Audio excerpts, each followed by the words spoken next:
We are live at the TulipDAO for our 22nd Investors AMA, and I am your host, Trading Tulips. I am here with the team from Strudel Finance, Ataxia, Yes. as well as Varad. Welcome, guys. Hello. Hey guys. Hey. If you could, real quick, just kind of explain your roles on the team and your background in crypto and how you guys came together for this project. Sure. So I've been in crypto since 2020. I started this group called Nerd Quarters where we're like just basically dissecting projects and like talking about what we find interesting. I'm familiar. Yeah. Right. And at one point we came across Strudel DAO and did an AMA with the devs. We were really excited about like their bridge design. I personally thought it was really cool. We started collaborating in like general stuff, and then at the start of 2021, the lead dev of the project got taken to sushi. He got a job at sushi, so he sort of like did a post that said like, "Hey, I cannot do this anymore." So we did like a proposal where we say, "Hey, we can take over management of the project. Like we really like it. We're gonna work on it." And since then, we've been like just carrying on, right? And that took us to many places. And our latest journey was bridging over to Fantom with our Strudel bitcoins and creating the Orcan, which is basically a bond issuing platform like Olympus. And we're using that to basically buy Bitcoin and create this treasury that we can use to generate like value throughout DeFi. So that's basically the proposition of the project, and yeah, that's how it all came to be. Interesting. I didn't know how you had come to, become involved, and that's very cool. What about Varad? Is his mic on? Is he gonna speak? Yeah, I'm on. Cool. I'm on. I was just waiting for Taxi to in this part. But yeah, I'm Varad. Honestly, I've been in NFT like in crypto, like not even a year. I would say just like a bare 6 months. Before this, I was working as a publicist in an advertising agency, and I got the opportunity like to work with these guys, and I've been managing the comms part in their social networks, as well as the creative part with the communication that we've been handling. But honestly, it's been quite a ride, and it's very cool to be in all this crypto world because honestly, it's a place where you never stop learning, and you always get to like add more things to your like book of assets and all That is an understatement, my friend. Yeah. that. So you help out with the public side, community, and communications. Exactly. Cool, awesome. So you're involved, like you help communicate stuff from the dev team out to the public and stuff like that. E- Exactly. We usually work with the creative part, which was how to get that message out to our social networks, as you just said. But yeah, Right. Like getting the message to develop. I mean, sorry, designers and stuff like that for graphics and yeah, as well as work as part of the maybe in the community as well, or participate in stuff like this, like AMAs and all that. yeah, cool stuff, man. Yeah. Very rare to see somebody so new involved with a DeFi protocol this deep down here in the underbelly of crypto. Yeah, it's my fault. You got dragged down Yeah. all The the cool way down here. the cool thing about the nerd DAO in general is that if you want to participate, like it's an open door. It's just because there's like a number of roles you can play in crypto, right? If you want to learn to dev, it's a process, but you can do it. But there's so many ways to participate, and and it's I think that it's more about bringing what you already know to the game, other than just like trying to fit in a mold. Because for example, I studied medicine. Like I have a totally different background, but I think that informs a lot of the way I see things, and that gives me a fresh perspective that I think is very valid. I'll tell you what. If I've learned anything in my time on Earth, is that there's a lot of similarities between complex systems and networks. Right. Um, a lot. So many more than people realize, and so they're much more relevant than people realize as well. Mm-hmm. As if you ask me, and that's everything from the network of vessels in your body to the roads on the fucking streets in the city to the fucking network of your internet and to the network of the blockchain and everything. Right. Right. So Totally. I mean, the similarities are just vast, but that's very cool, and I understand that, and a lot of people wouldn't. There's something funny is there's somebody from the Printer Financial team who has a biochemistry background or something, Mm-hmm. and he was like he was doing tokenomics models based off the half-life of plutonium, bro. Right. Right. Yeah, and that totally makes sense. Like, And I was just like, what? Like, mind fucking, you know?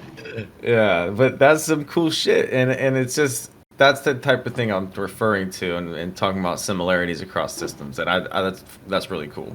Yeah. yeah, and it also lets you build like different things, because if you come at it trying to replicate what's out there, you're just going to end up with the same things. 100%. If you're not changing and tweaking things, because there's a lot of great ideas out there. And Right. sometimes you don't have to, make a whole new wheel. You just have to like fix it a little bit, and change it Right. or, soften the And edges. and a lot of what we do is like we bring in protocols that we think that work into what we're trying to do, because like our whole thing is that we have this non-redeemable Bitcoin wrapper, right? So you make it, but you cannot unmake it, right? So the problem is that you have to make it peg, like price wise. So you have to build all these systems to ensure that peg, and we have to find the right combination of those systems that bring about the right incentives to make it happen. And it's doable. We've made it happen before. We just have to make it happen more often. Right. So, okay. So let's get into that then. Let's get into the technicals of the collateralized BTC and how it works into Orkin. And it's fairly simple from what I understand. You receive BTC bonds, correct? Right. We are offering bonds for our Strudel Bitcoin. The bonds are a perpetual bond auction that basically the price decreases over time, and the cost decreases over time. So for you get more tokens for your bitcoins, and what that does is that it basically takes our Strudel bitcoins out of the liquid market, and it puts them in treasury. So that reduces the circulating supply, and over time it makes the token more scarce in the market, so it guarantees that it will peg eventually. Now, that's how it works currently, but we are working on new stuff all the time. And like I have been working this week specifically on making our own stablecoin, right? Whoa, whoa, So whoa, whoa, whoa, whoa, whoa, whoa. Hang on. Let's get back to this BTC thing real quick. it's yeah, okay. And Orkin, because like Sure. you acquire all this BTC Mm-hmm. or Strudel BTC. Strudel BTC, yeah. Now, I need help understanding this. What is the point of you acquiring all of this? Wait, how is somebody even gonna get Strudel BTC? So the way that it works is that we have a You mint it. you mint it by burning bitcoins on the Bitcoin chain. So actual BTC, and then you submit a transaction hash or something with a wallet address. Right, on the burn. So the way it works on the Bitcoin chain is that the Bitcoin transactions have these opcodes where you can Right. basically add tags to the transaction, right? Yes. And Yes. there's an opcode that makes that uh, those bitcoins not non-transactable anymore. Well, yes. I just so you know, I mined BTC since like 2013, Oh, so nice. I understand the blockchain very well. Right. So yeah, that's very So cool. I've never heard of somebody utilizing this in DeFi. Dude, go on. This is crazy. right. So then what happens is that the Strudel relayer reads that it there's a relayer that's putting the block headers from the Bitcoin chain onto Ethereum that's run by the Keep network. Hmm. Um, and then from those block headers, the Strudel contract reads and looks for the transaction IDs that hold the up return codes, and the transaction also has the wallet address of the owner. So the owner then gets an allowance to mint an equal amount of Strudel bitcoins on the Ethereum network. Yeah, that's madness. That's really really cool. Yeah, so and the thing is that most people don't see the problem, but because they have this weird relationship with wrap Bitcoin where they're just assuming that it's Bitcoin. But like Hmm. the reality is that first it's a custodial wrapper, right? So it's controlled by a number of centralized entities. And second, the redemption is only available for allowed parties, which are just like VCs and stuff. Yeah, So no, you no. If you're acquiring BTC for collateral, you cannot use wrapped Bitcoin. No, Mhm. you need real Bitcoin. Right. So the only way to make like an equivalent that you can guarantee is just as scarce as Bitcoin, because the only way to make more is to burn Bitcoin, is to have this relayer system. And so that gives you a scarcity profile, right?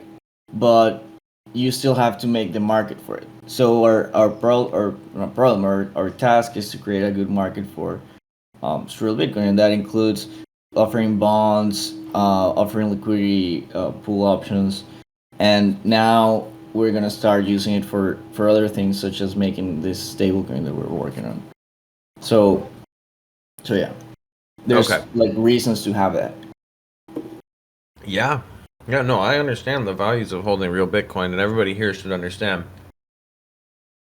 If you're taking collateral, especially large amounts of collateral, to back an asset, um, liquidity is key, first of all. And also, the value of wrapped Bitcoin is subject to the blockchain and the liquidity on chain. It's a very, very weak point for somebody, especially on a chain with lower liquidity, to be overexposed in a scenario like that when they have their whole, they're collateralizing an asset. So this is the way. So the stable coin, you're gonna have to make a tough sell here, bro. Hit me with it. So now that we have like Bitcoin is basically the first primitive, right? Like the original crypto primitive that lets everything exist on crypto, because it allows you to price things against stuff, right? But there is this unit bias against Bitcoin, and people like feel it's volatile, so they don't use it in their day-to-day operations that much. Now, the contract that we implemented is the one that Ichi developed and got audited already, and it's not an algorithmic stablecoin. It's a backed stablecoin, and it's backed by a ratio of another stablecoin and Bitcoin or Strudel Bitcoin. So what you minted using USDC and Strudel Bitcoin at a ratio, and to start, it's going to be 80-20. So 20% of the stablecoin is going to be backed by Bitcoin. And the idea is that over time, we want to grow that ratio to like a reasonable level, while being able to service redemptions with our USDC collateral. But it's a cool design because it's basically the only stablecoin that you can hold and still be long on Bitcoin. Because the way it works is you mint $1 by depositing 80 cents of USDC and 20 cents of Strudel Bitcoin. But if you redeem it, you get $1 of USDC back. The Strudel Bitcoin remains on the treasury and it's managed by the protocol. The idea is that over time, Bitcoin will appreciate in value and the treasury holdings will grow in relationship to the amount minted. So the treasury can be managed to produce yields for people who minted the stablecoin. So you don't have to hold the Bitcoin to like be a beneficiary of the yields produced by the treasury, because it's being minted, right? So the idea with that is to make this stablecoin, because this protocol, the cool thing about it is that you have like a factory address. So this Bitcoin backed stablecoin can be used to create other stablecoins throughout DeFi. So every project can have their own stablecoin and set their own ratios and set it like however they please, and that grows your addressable market for your base layer stable. So Do you think you're not scared to launch a collateralized stablecoin? I mean, I'm not scared because like it's what's happening here is that you only have to be responsible to 20% of the nominal value of the stablecoin because 80% is backed, right? So in case, for example, if Strudel Bitcoin the bridge was hacked and the Bitcoin supply was inflated like immensely, the stablecoin could at most lose 20% of the value. So that's like your floor of of of risk. So as long as your collateral is secure, which is what we just talked about, and why it's secure, your stablecoin can be backed, and you can actually defend a 20% like backing with Bitcoin effectively. And it's a lot like what Frax does to a degree, but this uses Bitcoin, which is even more solid, in my opinion. My concern would be, how do you quickly get that liquidity on chain? The liquidity for The Bitcoin liquidity. that's that's part of the stuff that we're doing. So for one, on one side, we're offering like a number of um, yield producing options and are creating liquidity along a number of chains. Well, what I'm referring to is in the case of a liquidation event and you have to redeem value, how do you get that BTC value on chain? Right. So Quickly. the Strudel Bitcoins are liquid on chain. The thing about them right now is that they're underpegged. If you don't have liquidity, it's not. No, they are liquid. That's what I mean. Like they are less liquid than the other Bitcoins. But like you said, I mean, the whole thing about a project is that we have to create these viable sources of liquidity. One big part of Orcan is being able to own a large percentage of the protocol liquidity, and a second part is that in order to acquire the bitcoins that you need to mint the stable coins, you have to add liquidity to the trading pool because you have to purchase this real bitcoin, right? Which gives USDC and BTC. Right. I understand that piece, but in the case of a bank run, which is Yeah, really you can redeem. That's what I'm saying. Like you can just burn the stable coins for their backing up to like the 80% of the, like, if there's $100,000 of stablecoins minted, there should be enough USDC to redeem 80,000 dollars, so 80%, and the other 20% would have to come from liquidating the Strudel bitcoins on the market. So you guys have an automated process set up that manages the thresholds. Right. There's a preset threshold, and the idea, because the whole point is that as long as it's not completely drained, you should service most redemptions. It's about figuring out what's the top end of redemptions that you can handle. Like So ours. Go ahead. really quick. Did the recent events with Luna cause you to like rethink your numbers and maybe like add some more cushion room? Because I would recommend it. Right. I think that an 80% backing is really good, because like Luna had 20%. Like the numbers were Right. Yeah, I know. the opposite basically. They're out of their And minds. and I have been following stablecoin design for a while.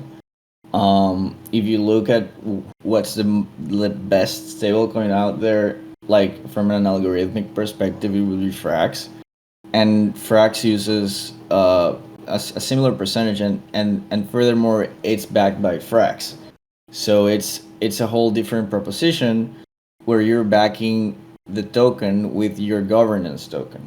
It's It's like, multiple assets, isn't it?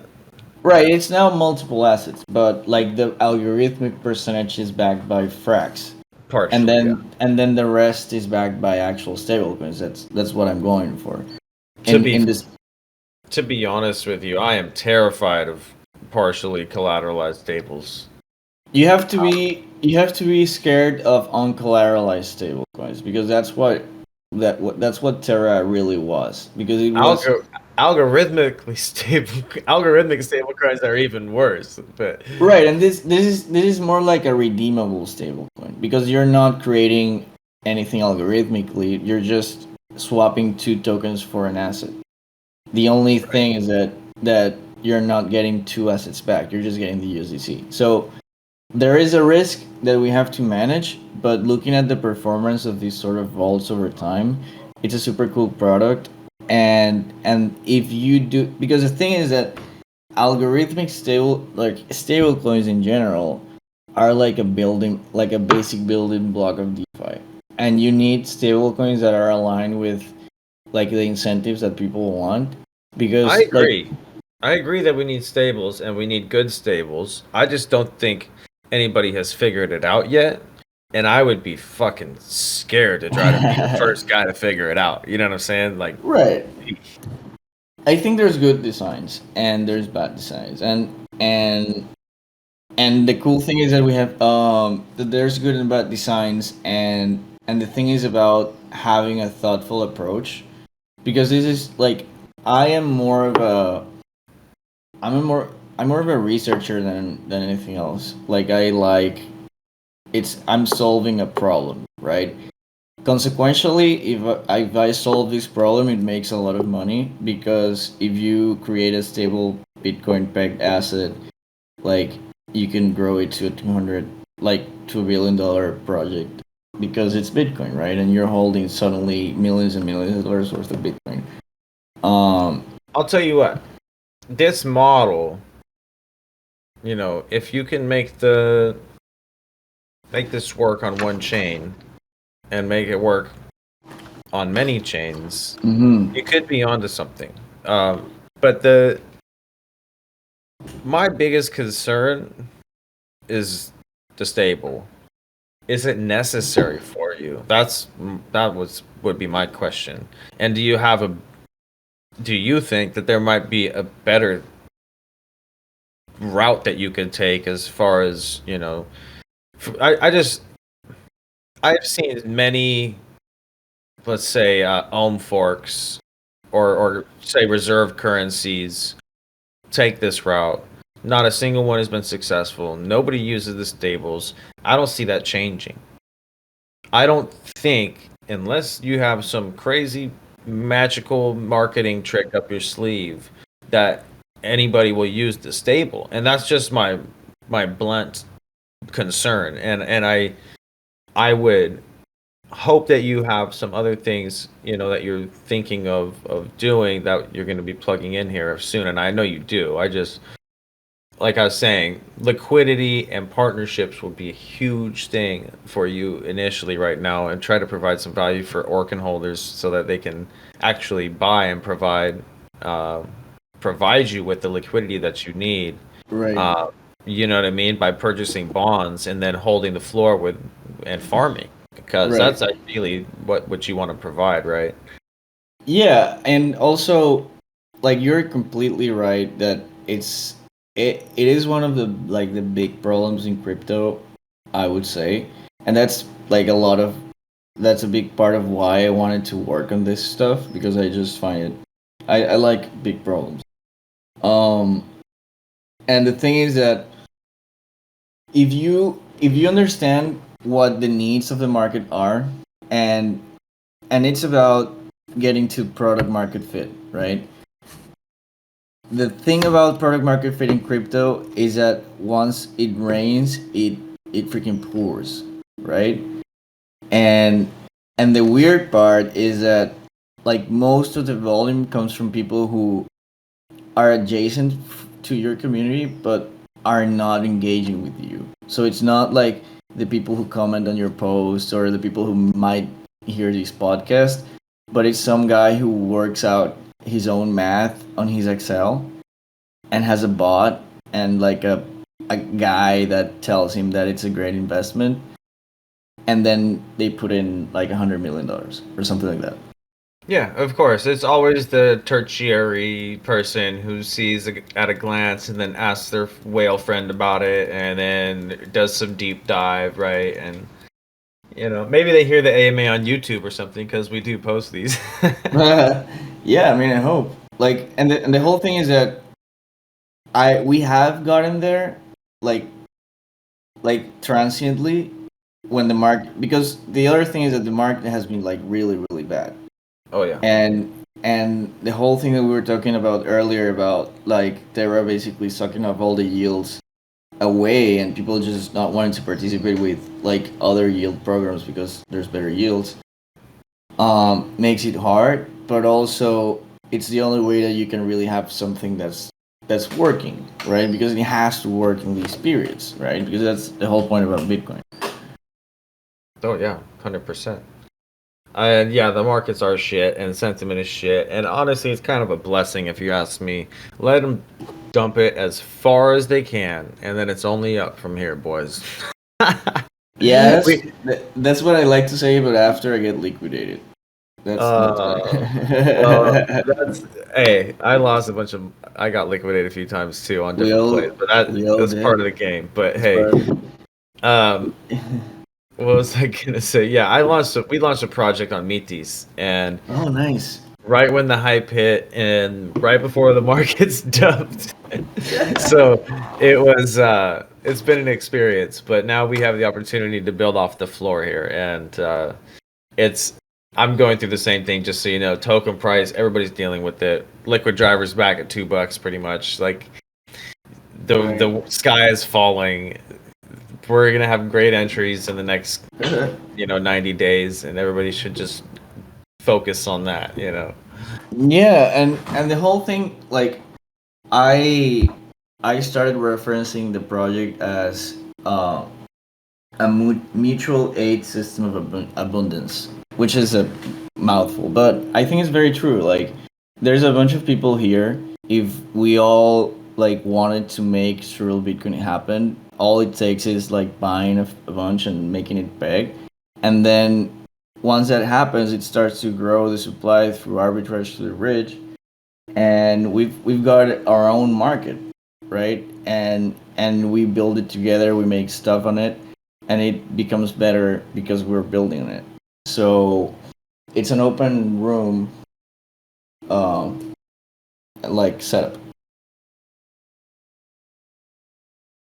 So when are you gonna peg Strudel BTC? Because I'll buy it at half off. Or That's the whole thing. Like if you buy it, the slippage brings it closer to the peg, and it's just a matter of enough people buying it, and it's just arbitrage at this point. Because the thing is that we guarantee you the scarcity, but we cannot guarantee you the price. If you understand the scarcity, then you can see. But we cannot guarantee you the price. If you understand the scarcity, then you can see it's an arbitrage, because eventually it's going to peg. well, right, and okay. I thought there was no plays left out here, man. There's a lot of plays. 12K BTC, let's go. All right. Nobody buy Strudel Bitcoin yet. I need to get some liquidity first, and then you can. That's really interesting. So you take the Strudel BTC bonds, Right, and you get Orkin back right now. right? But what if holding that BTC is a better play right now? Maybe. Like we need people. Like the whole thing is that like, and that's another thing I've seen, that there's hardly anyone holding Bitcoin in their Degen wallets.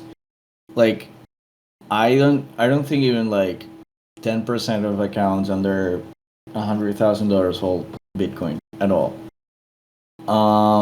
And it's something that should change. You know, like everyone should be playing this stacking sats game. Like like 100%, dude. It's something that I preach in here when we're trying to teach people, or when I'm trying to teach people how to accumulate, is first of all, accumulate BTC with your profits. When you swing a big bag, buy a little Bitcoin with it, and just DCA and diversify your portfolio so you're not holding shit coins all the time, Right. you know.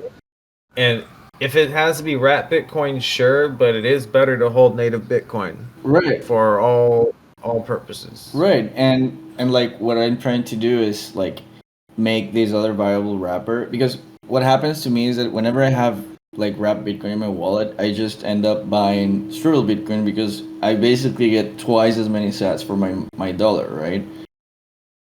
On the long run, it's gonna peg and it's gonna be worth the same.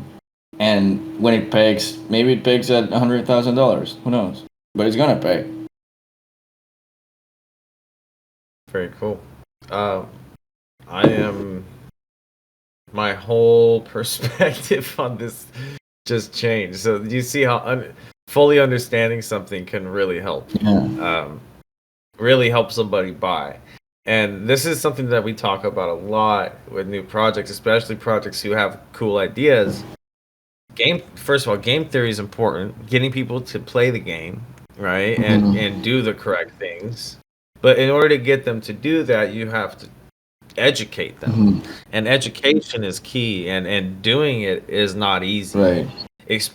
Explaining the full, range or the full potential of gains or profitability from a certain complex mechanism, it gets difficult to convey to somebody, and in a way that the average person can understand, A, and then B, putting it into a spot where they're gonna see it, right? Because most people, first of all, don't have a Fantom wallet. Right. The average DeFi user, they're on ETH, maybe Binance, or they're doing Solana, like NFTs or something. Like that's top level, first, like entry level. And then slowly people are like, oh, this gas sucks, there's too many fucking rugs on Binance, and then they find Fantom, and then they'll find Avalanche, and that's like 6 months into their DeFi journey, but that's it's just an interesting thing, and I think that the education is key, and getting to those users and explaining those concepts to those types of people is the way that projects really blow up from this lower level. Right. And I think that is something important to focus on moving forward for you guys, because like I said, this conversation, it took me half an hour to break through to the point where I fully grasped everything and understood the way that I could make money. Part of that was seeing the chart too. So Yeah, I mean, like the thing about this project is that it's a lot of exploration. Like a lot of it, it's like even we don't know where the road leads, but we know that over time we're just adding functionalities, and every like loop we go, it's just more compelling for more people, right? At first, like there's hardly anything there, and you are like, yeah, but you have to see the big picture, right? But like a lot of people have a hard time doing that, and you actually have to like paint the big picture like much more precisely for them to get it. And that's okay because like that's just how development cycles, right? And the nature of iterative design is that whenever someone, like any other project, like people are sort of thinking, I think, in the wrong way, where like if someone makes a primitive, that's just like someone invented like a hammer, right? But there's a bunch of things that you can do with a hammer other than like the original intended purpose, right? And when stuff like Olympus showed up, like it's just a new way of doing things, and it's a matter of how you connect that with what you're trying to do and what you've already been doing, right? So our project evolves over time, and now like we have like Strudel project is right now under $1 million collectively, and we have the code, like we have deployed the code bases of Sushi, Olympus, and Ichi, which are like a combined like $300 million, or I think Sushi is like a billion. It's like $1 billion worth of code, right? And we have all of them. Like they all have separate implementations of the protocol, but we have a combined implementation that's using all of that in different places. So it's crazy. Like the amount of things that you can do with these things, it's not limited to just that, you know. right, yeah, 100%, yeah. Very cool. I'm gonna dig through a couple of the questions from the community here. Kinsu asked basic question about the protocol, but I think that that's been covered. Um, Thank you for your question, G3 Epstein. Um, okay, from M Nuge. Your treasury allocation is interesting and sounds like it will help mitigate dilution to investors that plagues many OM forks. Can you explain more about why the trustless Bitcoin bridge is so integral, not just to the protocol, but to the ecosystem, and why is it important to get it on chain? That's a great question. So basically, what we're trying to do is create value, right? And you can create value temporarily, or you can create like sustainable, or have like a sustainable source of value creation. The thing about the Bitcoin bridge is that if we spend our energy and funds and resources making it work and having it be active, it's going to create value for everyone involved just because of how the value of Bitcoin is going to grow over time. So that allows you to have a source, or like a base layer of value against which you can create these opportunities for other people. So when you offer a strudel yield on Ethereum mainnet, it's backed by the fact that you're running this trustless bridge. So the value of that yield is equal to the market value of the operation of this bridge. So if this bridge is like has like had 1,000 bitcoins cross, then the operation of this bridge has an intrinsic value because like it's total value locked is significant, right? It means a lot of people are collateralizing those bitcoins somewhere and have bought other things with that debt, which has then created more value. So, like the reason of why it's central is that that's like our value generator or reactor of value, and everything we build around it, it's like adjacent and feeds off of that. So it's important. That's why it's important.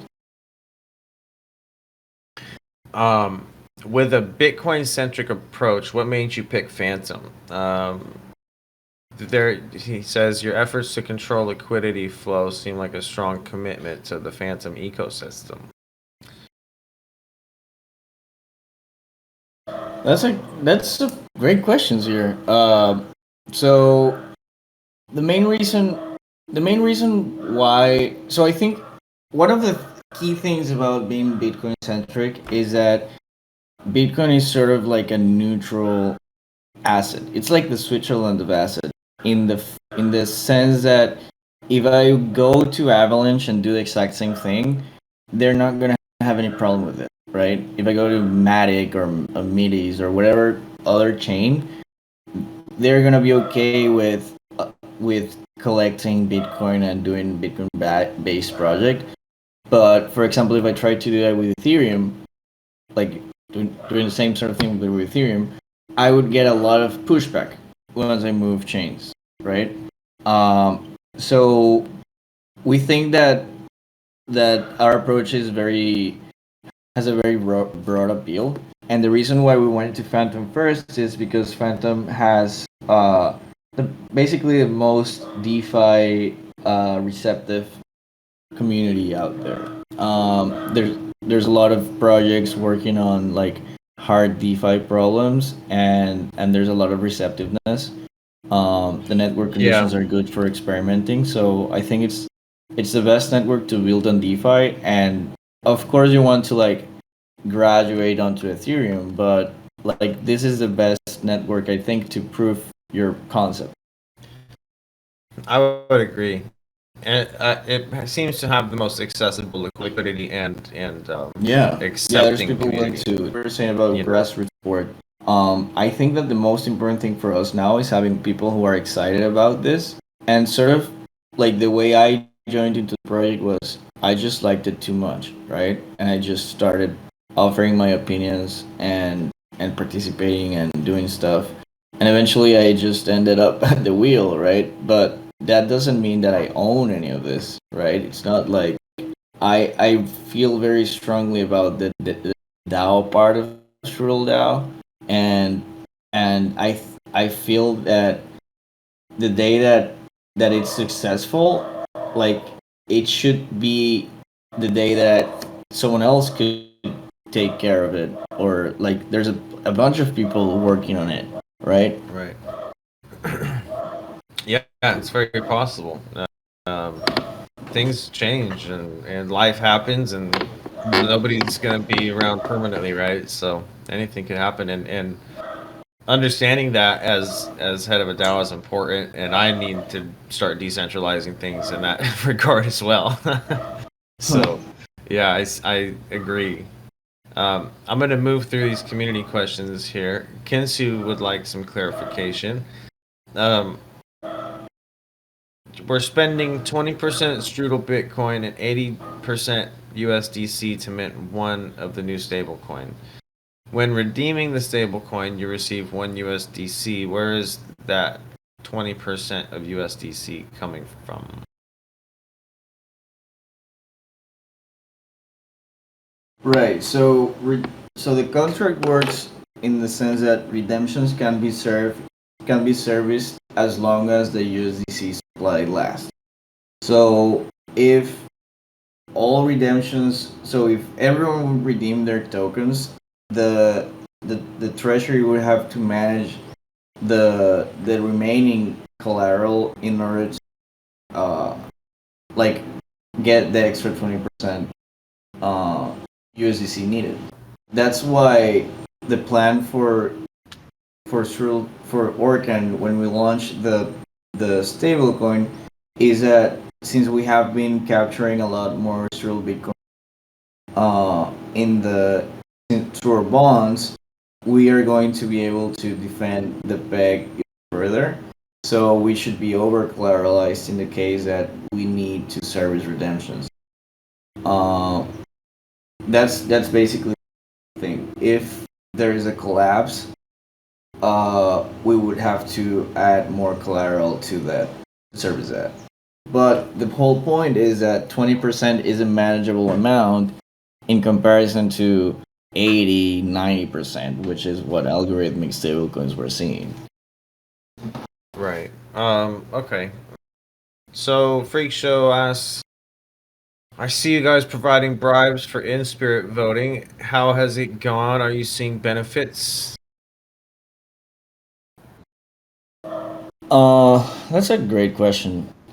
So our bribes at first, so the yield is great. If if you get a good bribe, you get a good yield. There's a lot of farmers on it. You do need to be able to keep it up. Um, and it's an ongoing expense. I think the bribe system, we ended up paying individual bribers like on individual, like Ola Finance and Beefy. We did deals with them, which worked better because they offered a percentage based vote. And yeah, that's one of the things that we plan to keep on doing for like forever, basically. As soon as we get our inflows straight, and the idea is to actually start driving more people, more projects. I'm meaning doing beats finance and other stuff, because I think it's a very valid system. And more importantly, we are not farming our own bribes, so it's not like Orcan bribes and then farms the yield, but we're using this as a way to pass value to our users, where the bribes we pay are meant to be incentives for farmers instead of like just increase their bottom Yeah, line. yeah, no, that's good. That's real good. What about Beats bribes? Are you doing Beats bribes? We haven't set up our gauges yet. We actually need to get deeper into the relationship with those guys. We haven't reached Okay. out properly I with highly them. recommend doing that. You have pools there, don't you? Yeah, we have a pool with Strudel Bitcoin and stuff. We are bound to add like new sorts of pools with this stablecoin thing, and I think that's gonna be a great opportunity to go with Beats. Cool. Okay. Um, our number one critic, Hot Sauce, is in the building. He's actually a big supporter of you guys. I first heard about StrudelDAO through Hot Sauce, and he asks, why not over collateralize first?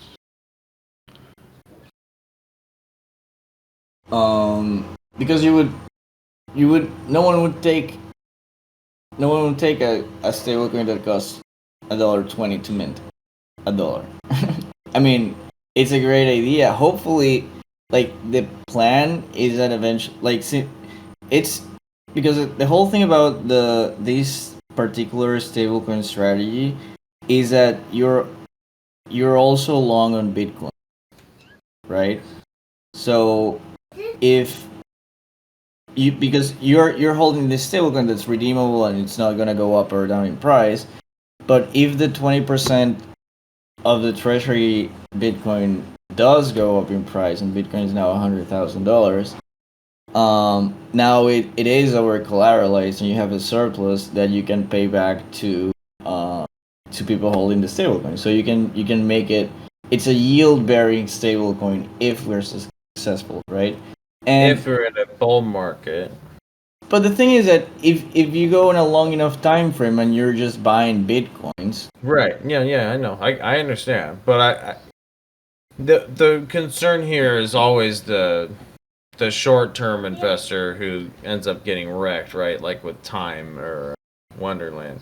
Because over 5 years, nobody knows if the model ends up working, because it very well could, right? Right, and you have to design for 5 years, right? You can't. I mean, I know everyone wants like a short term return because that's what they're for, but at the end of the day, like the biggest, like I like to think about working as like micro strategy on chain, and the thing about micro strategy is that its time horizon is forever. And that's the cool thing about the stuff that we're building, that this is going to go on forever as it is. So like eventually Orcan is going to get way more bitcoins than it has now because it's just going to keep buying them, right? Right. I see that. Okay. Next one from Hot Sauce. How does the peg ratio at the time of mint play into maintaining the peg? For instance, if B, if Strudel Bitcoin is at 0.5 BTC at mint and then goes to 1, what happens? Um, Wait a second. So, oh, he's assuming minting by. Okay. Right. So another great question by Hans. So, wait, really quick, just to clarify. Right now, you send native Bitcoin to your address, and you receive like 2.2 BTC for every one. No. That's the market rate. The market, if you bought them on the market, you get more. But if you burn them, you get the same amount. That's why no one's burned. So the way that the Bitcoin supply is managed is, if Bitcoin is under peg, the bridge basically closes. No one is going to bridge a Bitcoin that's cheaper on the other side. Yeah. So it's supposedly people should buy under peg Bitcoin to arb it up. Right. Yeah, I think Hot Sauce misunderstood or missed No, that. no. He's totally right because we're talking right now about bridge, right? The thing about the stablecoin Minter is that it has two oracles, right? One oracle is for the stablecoin, for BTC, just checks if $1, and the other oracle prices Strudel Bitcoin, right? The way we made the oracle for Strudel Bitcoin, and these oracles are replaceable. So we're gonna change to a different type of oracle eventually. But the point is that since right now the liquidity exists in wrap Bitcoin, we're oracling wrap Bitcoin and doing an equivalence between Strudel Bitcoin and wrap Bitcoin. So what happens is that on for on as long as Strudel Bitcoin is under the peg, you can still redeem the amount for $1 for $1 worth, or for the same amount worth as a normal Bitcoin, by minting the stablecoin and collateralizing. Yeah. So what we create is another arbitrage where if you release a stablecoin, right? The first, like, say $10,000 minted are minted at, they cost like 10% less to mint, but that also pegs the bit. Right, I see. Yeah. I My concern is similar. Hot Sauce's next question is, or not a question, but comment is that on one hand, no one will create more Strudel BTC when you have to use real BTC because you lose value. But that's by design. You don't want people bridging and increasing the supply of Strudel BTC when it's under peg. So Right. you want the supply to decrease Right, and we are decreasing it by offering by the absorbing Orcan it to the bonds. treasury. Right. So I understand. Yeah, the idea here is you incentivize it by purchasing Strudel BTC for Orkin. But my concern lies what is to cause somebody to want to purchase Orkin bonds when they can just hold the half price BTC? Well, for the people who are, because the Orkin bonds are guaranteeing you a significant return in 4 days. Because the idea is that you loop it, you buy BTC, you get the Orkin bond, and you use the Orkin bond to buy even more BTC. So you can, like a single player with enough money, can just loop that over like a few weeks and get it close to the peg while getting like in their Bitcoin holdings. Yeah, interesting. So somebody could peg it themselves, technically. That's interesting. Technically, Yeah, by using the protocol. And all this is live, correct? right. The thing that we have right now, so this is like a technical assumption, because we do have one problem right now, which is the price of Orcan is not allowing the internal logics of the Bitcoin bond to work, because because of the floor price that we set. It was just like a numbers mistake. So we're going to fix. So there's two ways to fix that. Either Orcan goes up in price, which we'll manage eventually, and we're going to offer different types of bonds, which include liquidity bonds and stuff. So that's going to be open. But we did over February, because the whole point is you can actually check the progress we've had since we launched Orcan. When we launched, the peg ratio was like 0.2 Strudel Bitcoins to a Bitcoin, and we reached a peak of 0.6. So we tripled the peg gap, or we reduced it by 60%. Hmm. Interesting. Hot sauce is back. Um, what's the total supply of Strudel BTC cross chain? There's 12 right now. On all We're chains? Because there's 11 on Fantom. correct. There's 11 on Fantom. I think there's either 12 or 14, because there's I think 3 on Matic. Okay. Okay. That answers that. But we've reached over 50%, which is awesome, because we started at, well, 0. All right. Well, we have covered so much technical stuff, and we have dug into almost all of the community questions. Or actually, we did. Awesome. So awesome. I'm trying to think if there's any pieces that are left out. Hey, team Voids, do you guys have anything to follow up with? Kensu, you guys have any questions?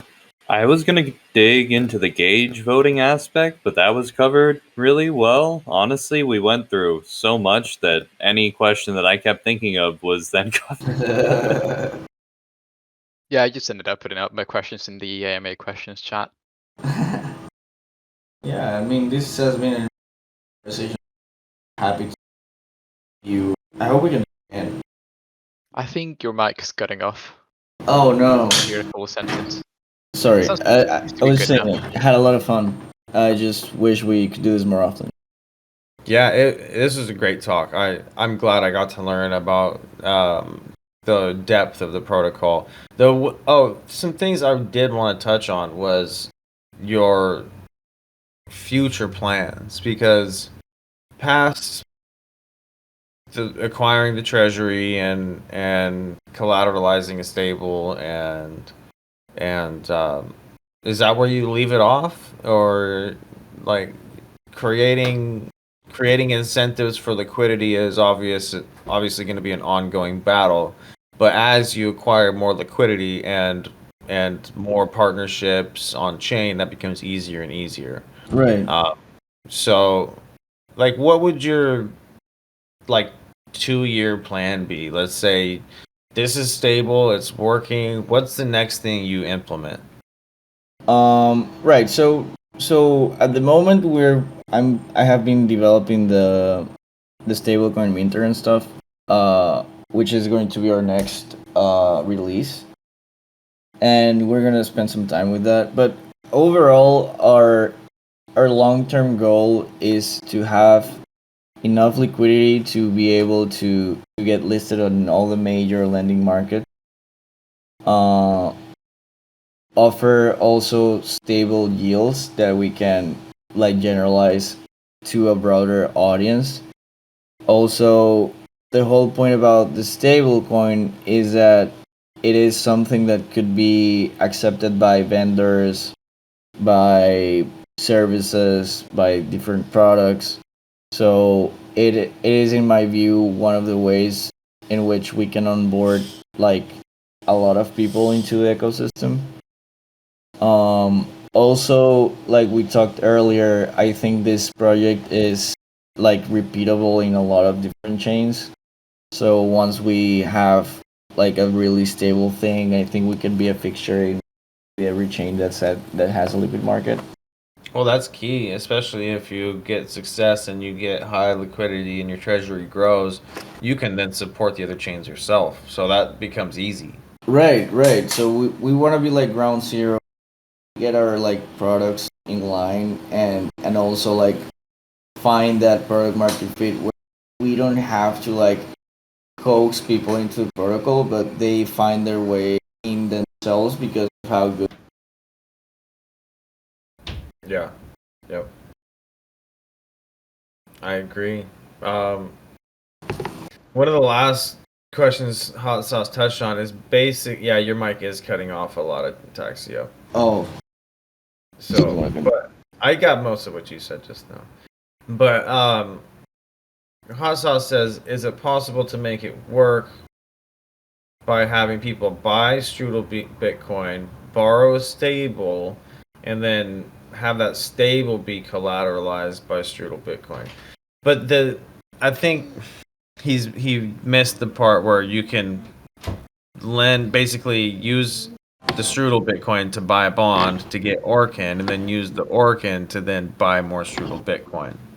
right. That's one of the key aspects, and the whole point is that there's not one single thing that makes it work, because you need like a number of opportunities available, and the fact that there's many peoples in many chains taking an opportunity on the same token is what eventually makes the pick. So like when lending happens, your liquidity gets more solid.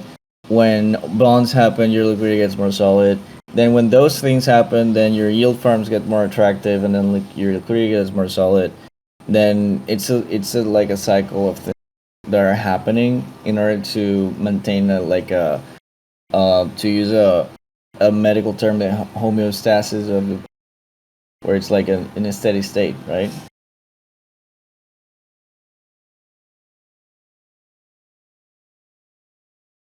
In my Oh internet. man, I forgot my mic was muted.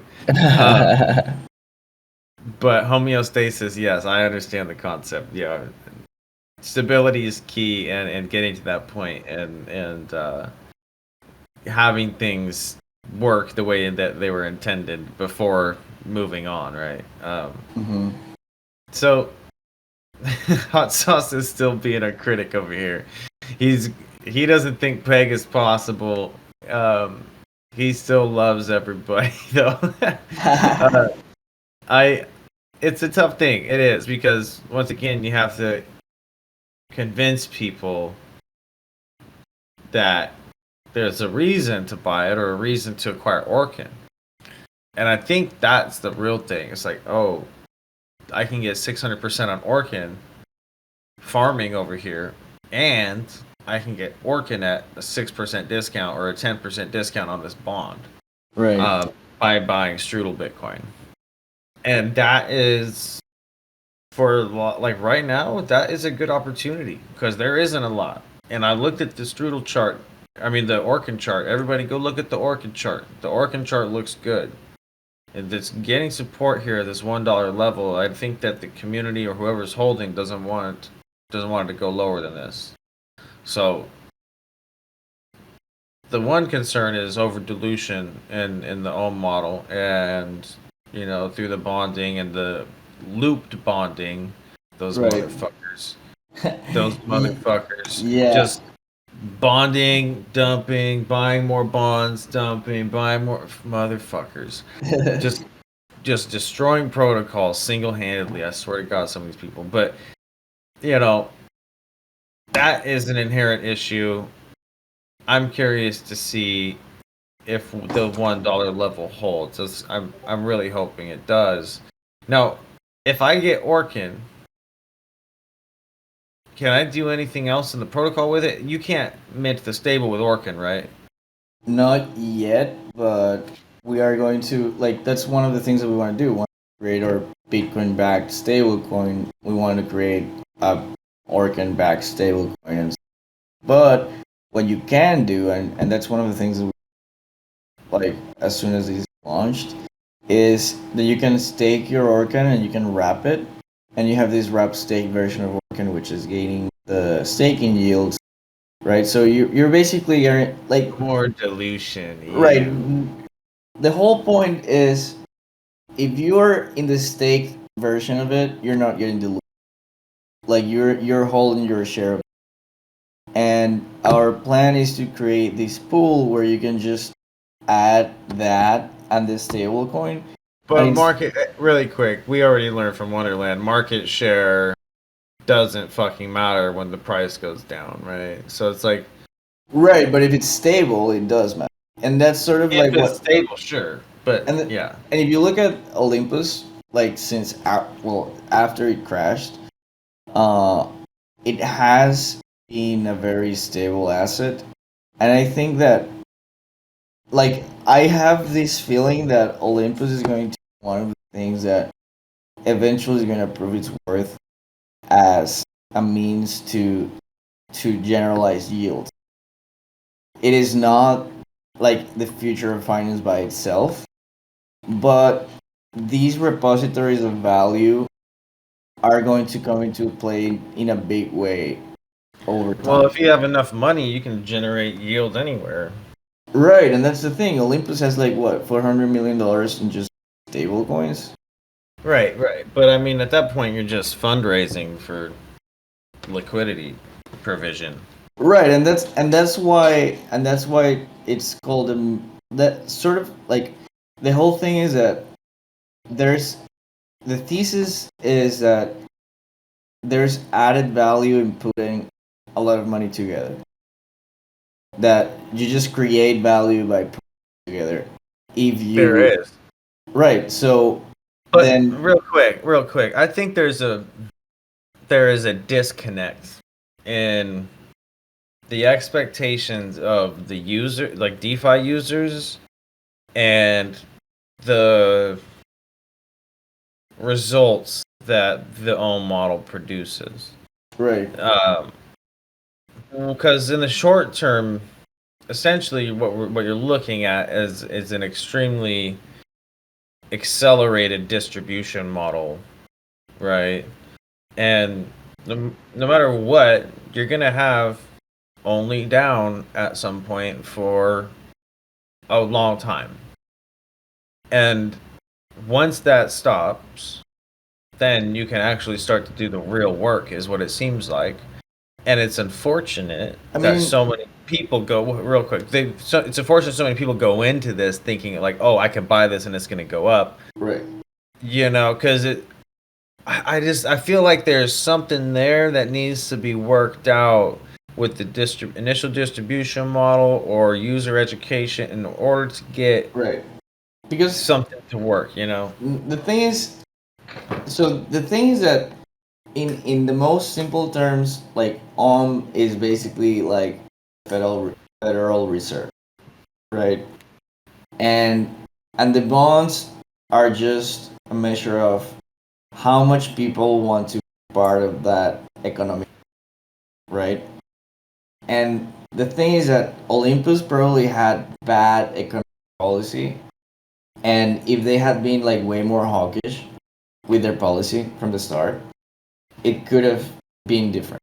it maybe never would have gotten that big that quick. Possibly, but you know, Because that is one of the things that we've done different with Strudel is that we've we turned down the yields like right away, and we're running on I think 300 or 600 where Olympus 10,000, and the whole idea is there's a level where your yield expenses are less than what you're getting on revenue, and revenue meaning bond both bond sales and new members coming in, right?